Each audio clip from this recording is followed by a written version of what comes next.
Canyon, that's where I long to be, with my three good companions, just my rifle, pony and me. Bonjour à toutes et à tous, ou bonsoir, ça dépend bien évidemment de l'heure à laquelle vous allez découvrir cette nouvelle émission. Aujourd'hui, nous allons parler d'un terme que peut-être vous ne connaissez pas, mais vous le savez même pas. C'est comme Monsieur Jourdain, il fait de la prose sans le savoir. Je pense que on fait du camp sans le savoir. En tout cas, on va en parler. C'est un livre qui est édité chez Marest Éditeur. D'ailleurs, je remercie énormément Pierre Julien pour l'aide apportée à la conception de cette émission. Le livre s'appelle Camp. C'est le premier volume. Il y en a deux autres qui arriveront plus tard. On va en parler aussi un petit peu après. Volume 1, Horreur et exploitation. Et c'est écrit par Pascal Français qui a accepté de venir dialoguer avec moi autour de cette sortie littéraire. Comment allez-vous ? Ah ben, très bien, très bien. Enchanté d'être là et d'être présent et de participer à l'émission. Voilà. Je vous remercie de l'invitation. Ben, je vous en prie. Alors, je vous avais prévenu hors caméra que je commencerai par une question qui n'est pas forcément une question, mais qui peut être une belle entrée en la matière. Quand j'ai ouvert le livre, alors, il faut quand même que je souligne quand même quelque chose de très important. C'est Camp et en sous-titre, il y a marqué 20 ans d'outrance dans le cinéma anglo-saxon. Entre 60 et 80. Donc ça, c'est pour le premier volume. Et quand on entre dans le livre, à part la préface de l'importance Christophe Bien, il y a aussi une image. En fait, il y a trois images. Il y a d'abord Divine, qu'on connaît très bien, qui a joué dans les films de John Waters. À côté de cela, il y a Vincent Price, c'est pas possible, on va pas avoir l'outrecuidance d'expliquer qui est Vincent Price. On va dire que c'est la voix off de Thriller. Voilà, je serais malsain de dire ça, mais c'est surtout un des plus grands acteurs du cinéma. Et à côté, il y a Charles de Gaulle. Et donc, ma question, Charles de Gaulle est camp, alors. Il est vraiment camp. Alors, ça, c'est ce que prétend donc Susan Sontag, qui a été la première, on va dire la théoricienne du camp, qui a écrit donc un article sur le sujet en 1964, et donc elle décline plusieurs choses qui sont camp selon elle, et dont le général de Gaulle fait partie des personnes qu'elle cite, à cause, je pense, d'une certaine théâtralité dans sa façon de s'exprimer, d'une certaine outrance et d'une sorte de façon artificielle de s'exprimer, voilà, mais qui n'était pas spécifique à De Gaulle. Je veux dire, c'est un petit peu la chose pour tous les politiciens et même pour les personnalités de l'époque. Il y avait une certaine affectation dans la façon de parler. En tout cas, donc, elle cite De Gaulle, et c'est vrai que c'est assez drôle, c'est l'idée de Pierre Julien d'avoir mis cette photo entre Price et Divine, parce que, bon, bah oui, ça donne une espèce d'aperçu d'ensemble des différentes facettes du camp. Voilà. Et oui, je trouve ça très ingénieux parce que, comme vous venez de le dire, effectivement, ça dit autre chose. Ça n'est pas, comment dire, extrêmement communautariste. Parce que ça aussi, vous en parlez beaucoup dans le livre, le fait qu'on ait trop souvent associé ce terme-là à la communauté gay, et que même au sein même de la communauté gay, beaucoup de gens disaient que que ça pouvait être, qu'il pouvait y avoir des confusions par rapport à cela. Par rapport à cela. Oui. Moi, je pense que de toute façon, le concept du camp, qui est en fait donc basé sur l'artificialité, l'outrance, la théâtralité, une sorte d'exagération en fait des choses en général, est quand même très ancré dans la communauté gay. L'icône du camp, c'est la drag queen, c'est le travesti, parce que à travers le camp, il y a cette notion que que nos comportements généralement, enfin dans la vie de tous les jours, sont quand même assez artificiels, ou en tout cas sont basés sur des espèces de codes sociaux. Donc la masculinité et la féminité, ça fait partie de ces codes. Bon, là on va rejoindre un petit peu la notion de la théorie du genre ou la notion du queer, mais en tout cas qu'il n'y a pas d'essentialisme masculin, féminin, que tout peut être joué, en fait, tout peut être interprété. Un homme peut être une femme peut être un homme. Donc c'est quand même quelque chose qui est essentiel dans le camp. Et beaucoup de personnes se sont, dans la communauté gay, sont désolidarisées dans les années 60, 70, au moment de Stonewall, quand il y a eu les grandes revendications, les grandes manifestations, avec cette idée que l'image de la drag queen ou du travesti était finalement un peu négative, était un peu péjorative, et donc il fallait se désolidariser de ça. Mais à la base, on est quand même, le camp, c'est quand même beaucoup très très ancré dans la culture gay. D'ailleurs, bon, Divine en est un bon exemple, Vincent Price en est un bon exemple, De Gaulle, je pense pas spécialement, mais qui sait, on peut avoir des surprises. Hein. Alors, j'ai quand même omis de vous dire que vous étiez vous êtes surtout écrivain et ça vous le revendiquez d'emblée. Vous n'êtes pas critique de cinéma ou universitaire, vous êtes écrivain et vous avez écrit entre autres pas mal de romans et surtout 2 bouquins qui ont été édités chez Rouge Profond, qui est une édition aussi importante que celle de Marest Éditeur, qui sont Torture Porn en 2016 et Teen Horror en 2020, si je me trompe pas. Et là où je voulais en venir, c'est que je me permets une digression par rapport à ce que vous venez de dire. Dans la préface qui a été rédigée par l'excellent Christopher Beer, à un moment, il parle alors, si on reconnaît bien évidemment Tim Curry dans le film Rocky Horror Picture Show. Et d'ailleurs, je me demande si on peut encore le trouver dans la salle de cinéma à Paris, je sais plus laquelle. Au Studio Galande, il est tout le temps programmé, toutes les semaines, tous les samedis. Eh bien, je crois que c'est Christopher Beer qui dit que oui. Alors il dit, regardez bien Tim Curry en couverture, ses jambes, son bustier, son rouge à lèvres et ses paupières fardées. Entre parenthèses, c'est un peu une imitation de Lou Reed, période 73-74, pour celles et ceux qui ne savaient pas. Et alors, symbole fougueux d'un film dit culte, conçu par des gays, encensé depuis des décennies de nuits excentriques, et qui sera bientôt, craignons-le, l'objet d'une condamnation révisionniste. Ça m'a un peu frappé ça. Et je me dis donc, est-ce que ça pourrait arriver cela tout ce qui est en termes de camp, est-ce que c'est quelque chose qui aujourd'hui fait l'objet qu'on revisite, mais de manière assez négative, donc qui fait l'objet de révisionnisme, le camp dans sa globalité. Est-ce que c'est aussi évident que ça pourrait l'être dans le bouquin? C'est à la fois très ancré dans la culture contemporaine et très présent.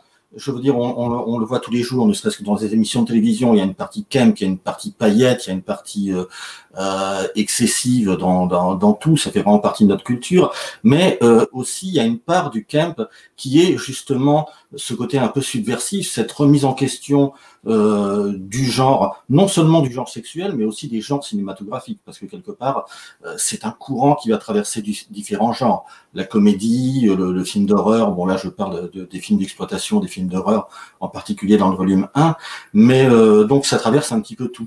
Il y a un côté assez subversif dedans, une sorte d'outrance qui, à mon avis, n'est pas forcément tolérée aujourd'hui, en tout cas, en particulier par rapport à l'image de la féminité que ça donne, qui est une image, on va dire presque caricaturale, qui est l'image du travesti, qui est une image extrêmement excessive et qui est souvent interprétée comme étant misogyne et comme étant sexiste.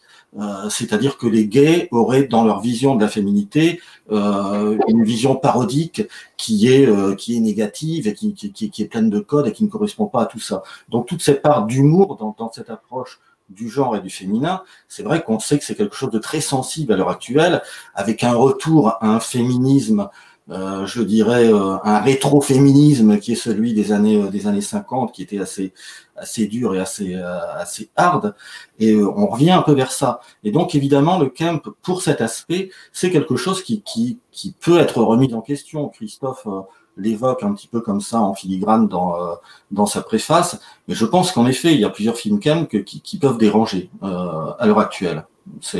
J'en suis sûr d'ailleurs. Oui. En quelle année vous avez croisé ce mot, ce concept? C'était avec l'essai de Susan Sontag ou c'était bien avant? Alors non, c'était avant. Enfin non, c'était pas avant l'essai de Sontag. Non, oui, je veux dire dans votre vie, on s'entend bien. Non, j'ai croisé ce terme dans les années 80, à la fin des années 80, à travers un article américain.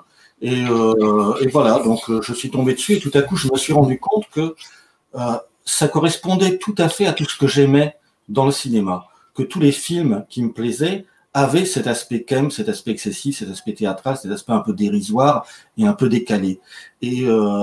Et tout à coup, je me suis dit, mais ça explique toutes mes années de cinéphilie depuis que je suis gosse, depuis que je suis gamin.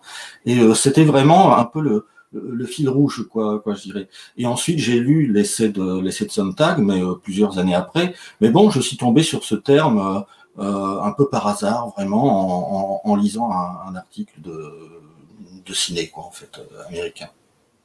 Mais c'est très important ce que vous dites quand vous avez le fait, parce que vous êtes cinéphile, vous le dites dans le livre, et le fait qu'à un moment ou à un autre,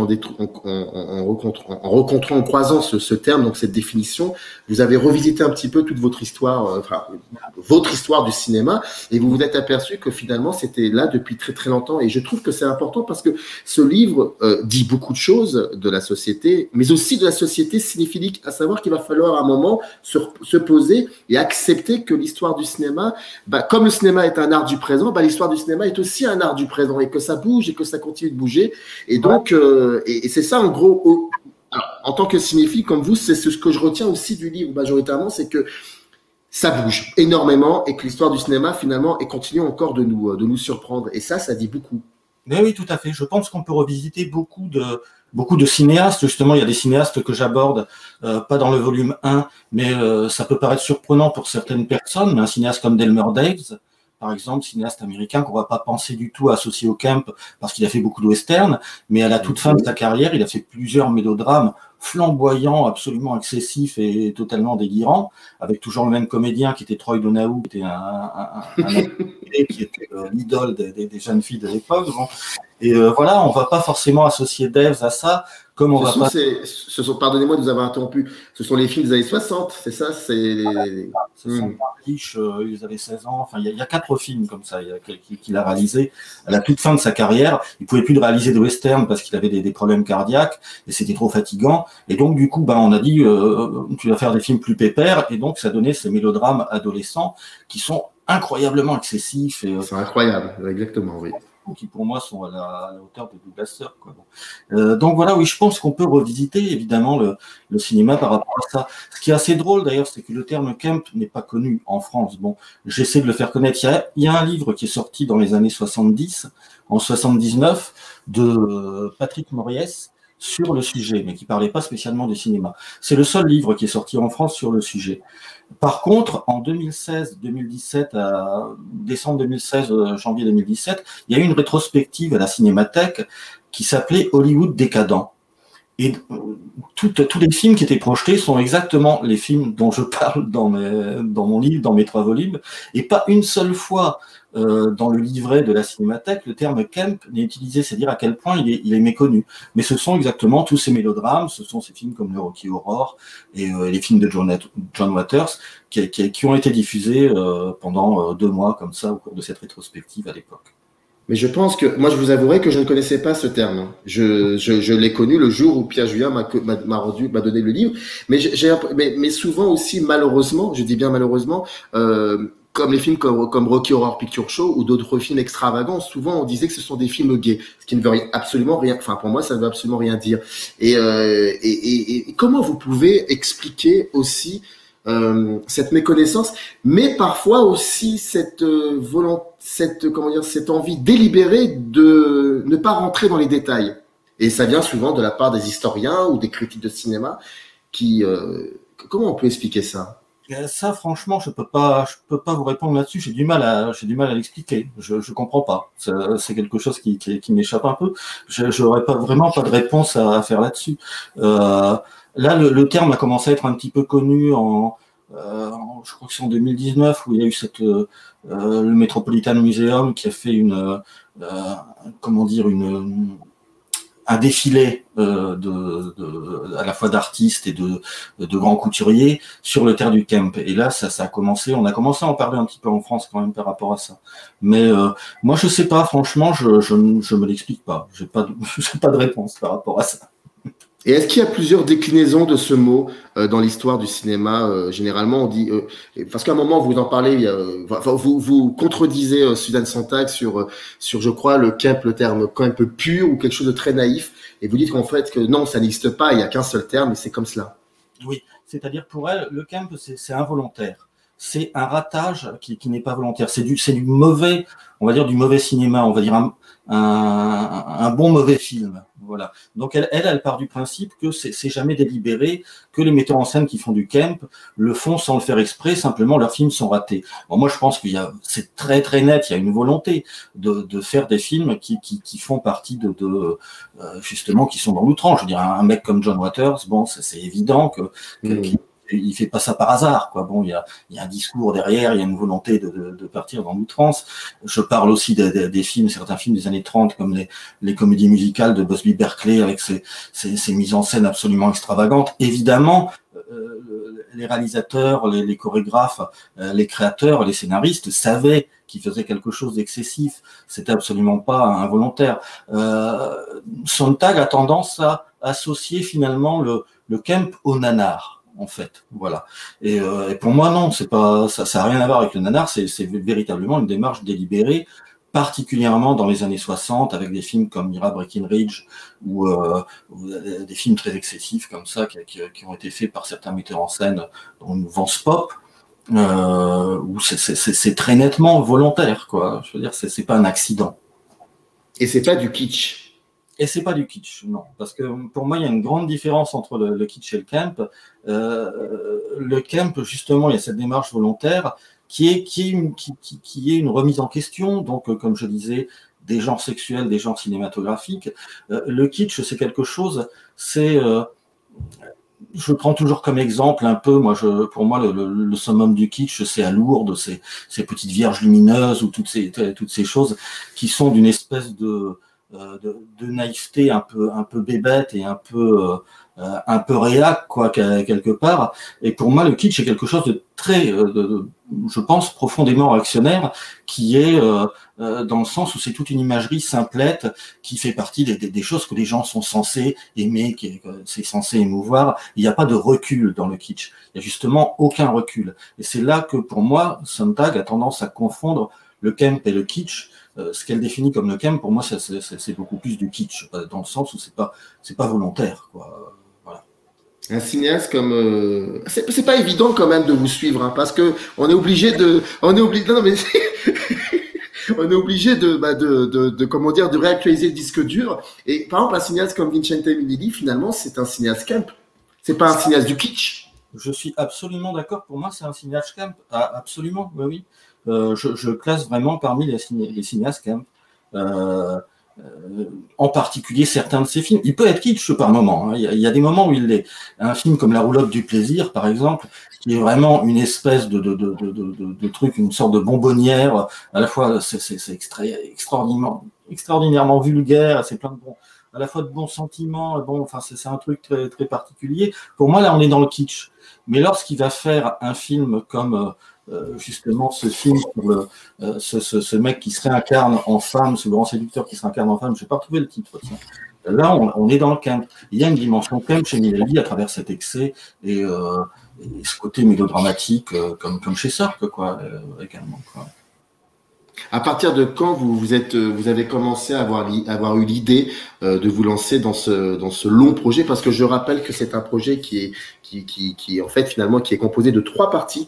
D'ailleurs, sans indiscrétion, les 2 autres parties, est-ce que sont aussi riches et au niveau du nombre de pages parce que celui-ci, enfin le premier volume, je crois, c'est plus de 500 pages.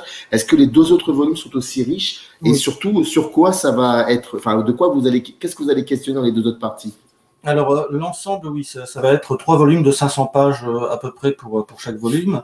Donc, le volume 2, alors, il va être consacré, il y a une partie qui va être sur la comédie, avec, en gros, j'ai un gros chapitre sur Jerry Lewis. J'en ai un sur Mel Brooks, où il y a évidemment une dimension camp chez Mel Brooks, et puis un peu sur les films qui sont un peu dans la lignée de certains lame shows, c'est-à-dire des films qui jouent sur des comédies qui jouent sur la notion de travesti. Donc il y aura la comédie, il y aura la comédie musicale également dans ce volume 2, et puis il y aura la rencontre du pop et du camp. C'est-à-dire tous ces films absolument invraisemblables, hybrides, excessifs qui ont été faits dans les années 60 et 70. Je citais Mira Breckinridge tout à l'heure. Il y a un film, par exemple, comme Skidoo d'Otto Preminger, qui est un truc absolument invraisemblable, on ne sait pas d'où ça sort, quoi. Il y a Candy de Christian Marquand. Donc, tous ces films qui sont une espèce de camp, par contre, je dirais, moi, ce que j'appelle le camp dégayifié, c'est-à-dire qu'on est beaucoup plus dans une moralité hétéro, quoi, bon, et il y a le côté moins gay quand même dedans, on est plus dans le pop. Donc ça, c'est pour le volume 2, comédie musicale et pop camp. Et le volume 3, alors ça va être sur les mélodrames. donc en particulier donc Delmer Daves, Edward Mitrick, et puis toutes ces actrices des mélodrames comme Vivian Leigh, Lana Turner, qui ont fait des trucs absolument, des films aussi complètement excessifs, invraisemblables, dans lesquels elles jouaient d'ailleurs généralement une telle surféminité qu'elles en arrivaient presque à ressembler à des travestis, quoi, quelque part. Donc c'est tous ces mélos avec ces femmes et ces actrices qui sont surféminines et qui en arrivent à ressembler à des drag queens. À travers Nommé Désir, je pense que c'est assez impressionnant. Assez impressionnant, ouais. Donc là, dans le volume 3, il y aura donc cette part sur ce que j'appelle donc le stupre et la guimauve, c'est-à-dire donc le grand mélodrame hollywoodien, à la fois avec des films qui vont être un peu racoleurs, mais qui sont aussi pleins de bons sentiments et qui sont à la frontière du kitsch, hein, vraiment la lisière. Et puis ensuite, le reste du bouquin, ça va être sur le camp gay, mais véritablement le cinéma homosexuel des années 60-70, les films expérimentaux des frères Cuchard, par exemple, les films de Jack Smith, les films de Kenneth Anger, donc tous ces cinéastes expérimentaux gays des années 60 et 70. Et puis, il y aura une partie aussi sur le porno gay de l'époque, qui était relativement peu camp, parce que justement, ce qui est intéressant, c'est qu'à cette époque, quand le porno gay est sorti, il fallait justement montrer une image plutôt masculiniser l'homosexualité. Et donc, on avait plutôt des mecs qui étaient des super mecs, grosses moustaches, le mec de chez Marlboro, quoi, en fait. Hein, le village people, quoi, comme on disait, de manière un peu... Et toute cette dimension camp n'est pas très présente dans le cinéma gay, mais par contre, il y a 3 ou 4 cinéastes qui, dans le cinéma porno gay, qui sont allés à fond dedans, et qui, pour moi, sont très intéressants à découvrir. Donc voilà, ça sera le volume 3. Alors, on n'a pas parlé de l'architecture du livre et du style. Moi, je trouve que c'est un livre. Pour moi, c'est une enquête, une sorte d'enquête policière. C'est extrêmement. Enfin, je veux dire, c'est absolument entraînant. C'est intéressant. J'ai dévoré le livre en quelques jours. C'est passionnant et en plus de cela, c'est pas que. Alors, vous dites bien que vous êtes écrivain et non critique et non universitaire, mais ça ne veut pas dire pour autant qu'il y a des situations où vous prenez le temps quand même de détailler, de préciser et de contextualiser constamment aussi. Mais je trouve qu'il y a une espèce de... Regardez, par exemple, je me permets de lire quelques lignes et j'aimerais bien qu'ensuite vous commentiez parce que j'ai plus envie de vous écouter raconter ce moment qui est passionnant. C'est quand avec beaucoup d'introspective, vous découvrez que l'un des premier film camp que vous avez vu, c'est Qu'est-il arrivé à Baby Jane, et vous écrivez pour ne serait-ce qu'avoir un aperçu du style. Vous dites, voilà, je devais avoir 15 ou 16 ans et le choc fut considérable, un véritable traumatisme cinéphilique. La scène en question est l'une des plus connues du film. On y voit la paralytique Blanche Hudson, donc jouée par Joan Crawford, téléphoner à son médecin pour le supplier. J'ouvre une parenthèse, si celles et ceux qui nous regardent n'ont pas vu ce film, mettez pause, allez voir le film et revenez. Non mais vraiment, je pense qu'on est d'accord, il faut absolument aller voir le film. Bon, et donc je reviens. On y voit la paralytique Blanche Hudson, Joan Crawford, téléphoner à son médecin pour le supplier de la tirer des griffes de sa dame de sœur, Jen, qui est jouée par Bette Davis.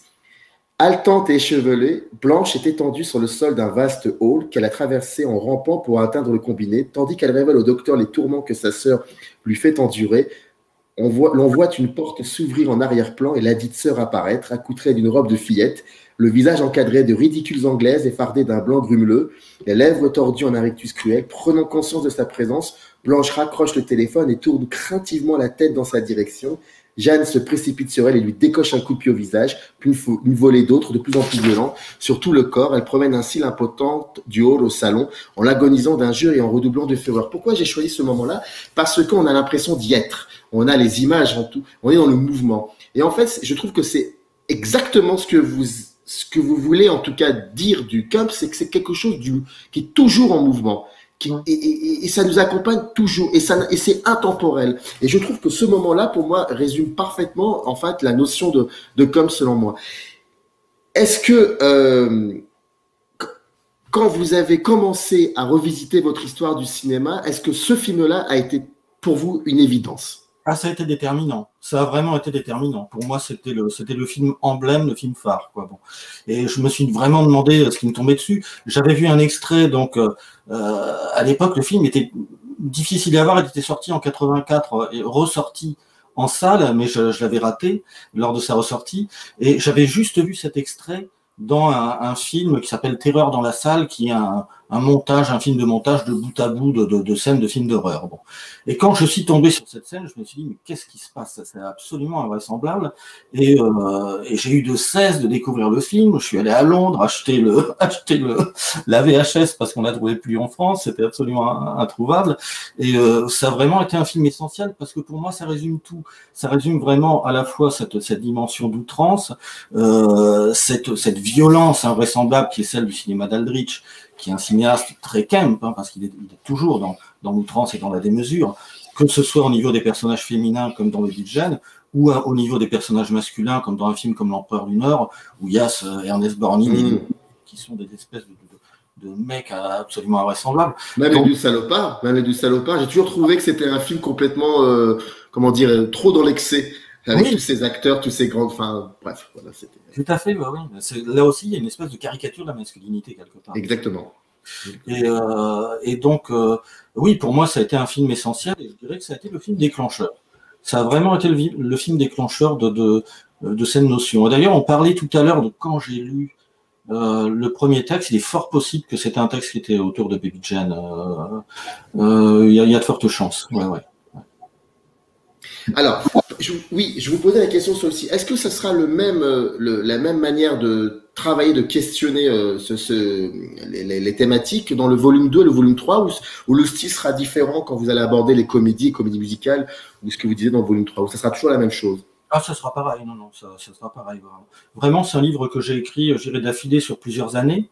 Bon, en fait, au départ, j'ai commencé à songer à faire quelque chose autour de ça en 2009. Je voulais faire un livre sur l'homosexualité et le cinéma d'horreur.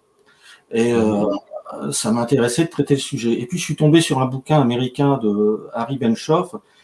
Le mec a tout raconté, il a tout dit. Bon, alors ça n'a pas été traduit en France, mais je me dis, si je fais un bouquin sur ce sujet-là, on va me dire que je l'ai plagié ou que j'ai repris, parce que j'avais rien d'autre à dire. Son bouquin est absolument parfait, c'est bon. Et donc, je suis passé à cette idée du camp pour rester un peu dans la thématique, tout en continuant de parler du cinéma d'horreur d'ailleurs, et de pouvoir glisser un passage sur mon acteur préféré, Vincent Price, et certains de mes cinéastes préférés. Et donc, voilà, tout a été vraiment écrit d'affilée sur, je dirais, 6 ans en gros. J'ai mis à peu près 6 ans à l'écrire, parce qu'il y a eu beaucoup de films à trouver qui n'étaient pas évidents de trouver à l'époque. Il y a eu énormément de lectures d'ouvrages essentiellement américains, vu que rien n'avait été écrit en France sur le sujet. Et puis ensuite, je l'ai retravaillé aussi. Christophe Beer, donc qui fait la préface, avait envisagé de le publier dans sa maison d'édition Sirius Publishing, et puis finalement ça s'est pas fait. Mais il m'avait dit, oh, tu devrais rajouter tel film, il y a tel film dont tu parles pas. Bon, c'est lui qui m'a suggéré de faire tout le chapitre sur le porno gay, auquel je pensais pas spécialement au départ. Et donc tout ça a traîné pendant plusieurs années. Mais en gros, je dirais il y a eu 6 ans d'écriture sur le livre. Et une question qui fait partie un peu de l'économie de la littérature, de l'édition. Vous avez évoqué Christopher Beer par rapport à ce projet-là, mais est-ce que ça a été facile de le faire éditer, ce projet? Non, non, ça a été un véritable cauchemar, non, parce qu'il y a eu à peu près 4 ou 5 ans où je l'ai soumis à différents éditeurs qui étaient prêts à le publier, étaient intéressés, et puis à la dernière minute me disaient, c'est lourd, ça va être bon. Et puis le sujet n'est pas tellement connu en France, ça risque de pas intéresser grand monde. Bon. Mais je suis passé par plusieurs éditeurs, et à chaque fois, c'est passé à ça de se faire, quoi. Bon. Et je dirais parmi les personnes qui étaient vraiment les plus proches de le faire, il y avait Christophe, Rouge Profond, ça devait sortir chez Rouge Profond aussi, mais Guy Astig, donc l'éditeur, envisageait plutôt un beau livre, c'est-à-dire un livre gros volume, comme ce qui publie très très bien d'ailleurs, en papier glacé avec beaucoup d'illustrations. Évidemment, ça devenait hyper cher à fabriquer. Et moi, je disais, moi, ce qui m'intéressait, c'était que le texte sorte, quoi. Et avec Pierre Julien, il m'a dit tout de suite, non, écoute, il n'y a pas de problème, moi, je te le prends, on le fait en 3 volumes, et puis Et puis voilà, c'est pas la peine de faire un gros truc super ambitieux de livres de collection, quoi. Et moi, ça m'allait tout aussi bien. Donc il y a quelques photos, on a glissé quelques photos parce que Oui. ça quand même à être illustré, mais voilà. Mais en tout, oui, je crois que c'est passé à peu près chez tous les éditeurs sur le marché du livre de cinéma. Je les ai tous fait, à peu près tous. Ouais. Mais en tout cas, le plus important, c'est que c'est édité et on lui en est reconnaissant à Pierre Julien. Le livre est composé de 3 parties. Enfin, il y a 3 livres. Le premier livre, c'est Âge et outrage. On en a un tout petit peu parlé. C'est quand vous évoquez la première fois que vous êtes tombé, enfin, devant Qu'est-il arrivé à Baby Jane. On va revenir après sur Âge et outrage. Il y a le livre 2, c'est Camp de la mort. Bon, Camp de la mort, Camp de la mort, où c'est plutôt le camp dans le cinéma d'épouvante. Ça aussi, on va revenir là-dessus. Mais j'aimerais bien commencer par la fin, en fait, sur Camploitation, où ça parle plutôt de cinéma d'exploitation. Alors, je ne connaissais pas. Je vais être extrêmement naïf pendant quelques secondes, mais je trouve ça génialissime quand on découvre encore un cinéaste. Et moi, je ne connaissais pas du tout Doris Wishman, et il y a des moments incroyables. Si, je vais quand même les lire parce que c'est important. Enfin, il y a des moments incroyables. C'est juste le début. Et en fait, la question que je voulais vous poser, je vais quand même lire d'abord le petit extrait concernant Doris Wishman. Vous parlez aussi de Russ Meyer, qui est très connu, où vous dites, et c'est ça qui est fascinant, c'est que en fait, vous expliquez que Russ Meyer n'est pas le fameux cinéaste misogyne qu'on a cru un peu, enfin voilà, et ça aussi, vous en parlez, ou alors de la drug exploitation. La question que je voudrais vous poser, d'abord, je vais vous lire l'extrait concernant Doris Wishman, parce que c'est juste génial. Alors, c'est page 381. Et vous dites, dans le monde fou de Doris Wishman, la Lune est habitée par une communauté de nudistes, un puceau se fait greffer le pénis d'un ami et devient un violeur en série. Une femme traque les meurtriers de son époux pour les étouffer avec son énorme poitrine. Et de valeureux Marines ne rêvent que de changer de sexe. Ce n'est pas sans raison que la dame s'est imposée comme une référence incontournable auprès des amateurs de cinéma déviant et loufoque, et parfois comparée à Ed Wood pour la minceur de ses budgets et son sens hasardeux de la technique. Wishman n'en acquit pas moins un statut d'auteur lorsque le concept de film culte rencontra la faveur des intellectuels et devint un sujet d'études universitaires. Et je finis. Dans les articles consacrés à son œuvre, la référence à Ed Wood fut dès lors écartée au profit de Jean-Luc Godard, de la nouvelle vague française et des cinéastes américains expérimentaux au Whitney Museum de New York, où on projeta l'un de ses Ruiz, pardonnez-moi, je ne suis pas anglophone, auprès de films de Jean-Marie Straub et Daniel Willet. Et ça, je trouve ça génial. Je trouve ça génial. Mais très sérieusement, là, à ce moment-là, le camp, que dit le camp de la société américaine à ce moment-là sur ce chapitre, enfin sur ce livre, hein, par rapport à Doris Wishman, par rapport au regard de Doris Wishman, au regard de Russ Meyer, ça dit quoi de la société à ce moment-là? Je crois que c'est une remise en question de tous les codes, en fait, globalement. C'est aussi, pour moi, le camp, bon, c'est un terme que j'emploie souvent, que peut-être trop, mais c'est un peu le postmodernisme avant la lettre. C'est-à-dire le postmodernisme, c'est la fin des grands récits, des grandes croyances, en des grandes théories politiques, en des grandes idées religieuses et tout ça. Tout est remis en cause, tout est relativisé. Et je pense que le camp, c'est ce qu'on appelle le postmodernisme maintenant. C'est-à-dire que tout est remis en cause, plus rien n'est pris au sérieux, tout est pris un peu en dérision et avec du recul. Tout est vu un peu entre guillemets, et il y a cette prise de recul constante qui est présente donc chez Meyer avec cette espèce de démesure dans la représentation à la fois des mecs qui ont des bites énormes et des femmes avec des seins monstrueux. Et chez Wishman, alors c'est un peu plus particulier parce qu'elle disait qu'elle faisait ça accidentellement, mais il y a en même temps une espèce de remise en cause du cinéma et de la façon de tourner. Bon, elle avait absolument aucun moyen, aucun budget, elle faisait ça avec des bouts de ficelle. Ses films étaient sans prise de son directe. Ils étaient pas synchronisés par des non-comédiens, on va dire, qui avaient beaucoup de mal à s'adapter au mouvement des lèvres, ce qui fait qu'elle filmait systématiquement les contre-champs des auditeurs. Quand s'il y avait une scène de discussion, c'était toujours l'auditeur qui était filmé parce qu'il ne bougeait pas ses lèvres, donc c'était plus facile à faire pour la post-synchro, il y avait moins de problèmes. Ça fait une mise en scène complètement décalée et quasiment expérimentale. Bon, pour comment dire, allonger la durée du film, elle avait énormément d'inserts et donc elle pouvait faire toutes sortes d'inserts, alors des plans de tapisserie, des plans de pieds, de pots de fleurs, c'est des trucs absolument délirants, et ça crée un style qu'on a appelé vraiment le style Wishman, la Wishman touch, comme pour les Beach, qui ne ressemble à rien, et qui est à la fois une remise en cause aussi du cinéma, et puis il y a aussi cette idée que ça a été la seule femme, enfin, la première en tout cas, à travailler dans le cinéma sexy, dans le cinéma érotique, en tant que réalisatrice. Bon, après, il y a eu Roberta Findlay, mais qui était accompagnée de son mari. Bon, elle était vraiment dans un monde de mecs où elle faisait des films érotiques. C'était la seule, quoi, à l'époque. Et donc, tout ça, oui, il y a une espèce de bouleversement, je crois, qui était dans cette époque-là, dans cette tendance, quoi. Je me permets une petite digression. Je voulais la poser dès le début, cette question. Je sais que c'est pas du tout le sujet du livre, certes, mais je pouvais pas ne pas poser cette question parce que vu qu'on est en France, on est français, on est en France. Est-ce que ça existait aussi en France, dans le cinéma français, cette réappropriation de ce terme-là? Est-ce que ça existait selon vous? On en trouve, oui, on trouve des films cam, en particulier dans les années 40 et tout, mais bon, même après, je veux dire, dans tout un cinéma gay, donc, qui a été fait dans les années 70. Oui, il y a vraiment, il y a cette dimension aussi, ça existe en France. Bon, j'ai pas pris la France parce que ça aurait été trop long. À ce moment-là, il aurait fallu couvrir d'autres pays, mais si, ça existe. Il y a beaucoup de films cam dans les années 40. Bon, j'avais créé un site, un blog, justement, c'est délirant, je parlais du camp en même temps que j'écrivais le livre, qui s'appelle Mein Camp, c'est pas Mein Kampf, c'est Mein Camp, sur Blogspot. Et là, en effet, je faisais ça avec un ami qui rédigeait des articles et qui, lui, s'occupait des films français. Donc, il y a plusieurs films français qui sont évoqués sur ce site. Voilà, c'était plutôt sa spécialité. Moi, j'étais plus dans le cinéma américain, quoi.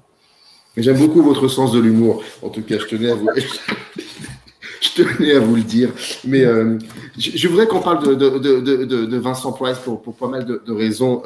Enfin, je pense qu'on partage ce point commun de lui trouver un. Enfin, voilà, c'est un acteur que j'aime particulièrement. Est-ce que j'ai l'impression que c'était pas forcément si évident que ça de lui trouver dans les personnages qu'il a joués une connexion avec le camp. Est-ce que j'ai l'impression que c'est pas si évident que ça en vous lisant et en voyant même en essayant de me remémorer certains de ses films. J'ai l'impression que c'est beaucoup plus pas vers la fin de sa carrière, mais peut-être en plein milieu où il y a quelque chose qui s'est créé. En tout cas, les regards des cinéastes à ce moment-là, il y avait quelque chose de beaucoup plus ambigu. Voilà, on lui proposait des choses beaucoup plus ambiguës, c'est ce qu'on dit souvent, et c'était peut-être pour ça qui était plus intéressant. Moi, je pense que ça arrive à partir du travail qu'il a fait avec Corman, quoi, de la série Poe, et que c'est là qu'il commence à avoir ce personnage qui va se dessiner, qui est une espèce d'homme fatal, quoi, je dirais. Personnage qui est donc comment dirais, super raffiné, un esthète, avec extrêmement maniéré. Bon, tout ça, on est dans l'univers de Poe, et c'est vraiment, pour moi, c'est Corman qui a créé ça auparavant. Bon, il avait fait quelques films noirs, il avait fait des comédies aussi, où il était d'ailleurs excellent, mais il y a toujours eu, une dimension d'un comédien qui ne joue jamais de rôle. C'est-à-dire que pour moi, il joue toujours un peu le même personnage, et ce personnage, c'est lui-même, qui était lui-même donc un collectionneur amateur d'art, esthète, qui était un homme de la Renaissance, quoi, on va dire, bon, et qui, à un moment donné, il a commencé à jouer son propre personnage avec toujours beaucoup de recul et beaucoup aussi de théâtralité. C'est un acteur qui a joué beaucoup d'acteurs. Il y a un film que j'adore, qui est un film noir, qui s'appelle Fini de rire, avec Robert Mitchum et Jane Russell, où il fait un comédien de Hollywood qui est extrêmement cabotin, qui se prend vraiment pour Robin des Bois ou Errol Flynn, et qui est dans la démesure tout le temps, total. Et il y a toujours cet aspect-là quand même démesuré chez Price, où il y a toujours un clin d'œil. Je dirais, on n'est jamais dans l'identification au personnage. On est presque au niveau de la parodie tout le temps, presque, avec un clin d'œil au public, avec un clin d'œil au spectateur et aux fans. C'est amusant d'ailleurs, parce que j'avais un ami qui me disait, Vincent Price, c'est pas un roi de l'horreur, c'est un comique. Et ça me faisait rire. Peter Cushing, oui, c'est un acteur de film d'horreur, mais Price, c'est un acteur comique. Et c'est vrai qu'il y a quand même une démesure. Quand on voit un film comme La Chambre des horreurs, donc Pit and the Pendulum, où il a ses vapeurs sans arrêt, il tombe en syncope toutes les 3 minutes.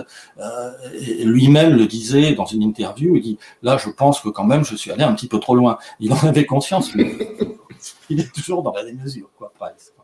Et puis, évidemment, à la fin de sa carrière, il commence à jouer donc tous ces personnages, Dr. Files, où là, on arrive vraiment dans le camp particulièrement flamboyant, quoi. Bon, au théâtre de sang, où il y a toute cette dimension du comédien cabotin qui a encore une fois son propre rôle, quoi, je dirais. Est-ce que le camp, ça n'est pas aussi que le rapport au déguisement, au travestissement, c'est aussi un état d'esprit? Moi, je pense que c'est un état d'esprit. Oui, en effet, c'est à la fois un style, une esthétique, et pour moi, oui, c'est un état d'esprit. C'est une façon de voir les choses avec du recul et un sens de la dérision, et avec cette idée que finalement, que le monde est un théâtre, que tous, quel qu'on soit, on joue tous un rôle à un moment donné. Où est la sincérité, où est la part de sincérité, où est la part d'artifice, où est la part de mise en scène qu'on va apporter sur soi. Bon, c'est quelque chose de très actuel, en particulier maintenant avec Internet. Bon, c'est une notion qui est de plus en plus fréquente, mais on se met de plus en plus en scène. Et donc, je pense qu'il y a cette notion, en effet, d'état d'esprit qui est de voir les choses avec distance et en disant, bon, finalement, peut-être que je joue un peu de comédie, quoi, quelque part, parfois. Alors, on ne mettra pas un point final à ce que vous venez de dire. Je vais mettre 3 points de suspension parce que j'aimerais bien qu'on se retrouve la prochaine fois pour parler du volume 2.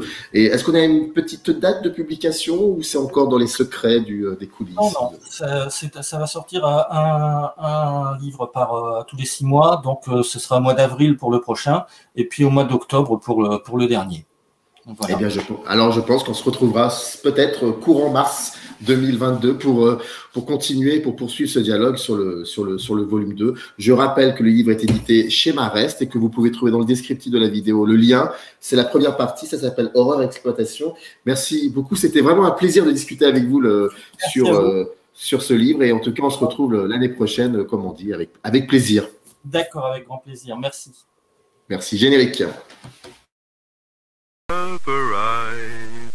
In the canyon, that's where I long to be, with my 3 good companions, just my rifle.